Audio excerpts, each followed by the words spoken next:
12.1/16 चे दशमान मूल्य आहे। तर विद्यार्थी मित्रांनो, हा प्रश्न सोडवण्यासाठी आपण सुरुवातीला 12.1/16 ला खाली लिहून घेऊया।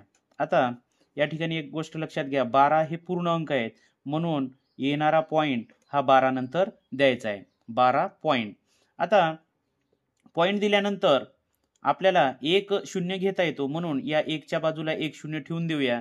आता 16 ने 10 ला भाग जाणार का? नाही जाणार, कारण 10 ही 16 पेक्षा लहान संख्या आहे म्हणून पहिला भाग द्यायचा आहे शून्याचा। 0 10 मधून शून्य गेले, उरले 10, परत एक शून्य देऊया, आता झाले 100। आता 16 ने 100 ला भाग देऊया, 16 पंचे 80, 16 सक 96, 6 चा भाग बसणार। आता 100 मधून 96 गेले, उरले 4, एक शून्य घेऊया, 40 झाले।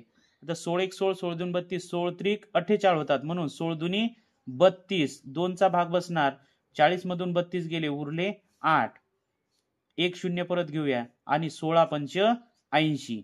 या ठिकाणी आपल्याला उत्तर मिळालेले आहे 12.0625।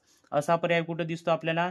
पर्याय क्रमांक सी मध्ये 12.0625 म्हणजेच या प्रश्नाचं उत्तर आहे पर्याय क्रमांक सी।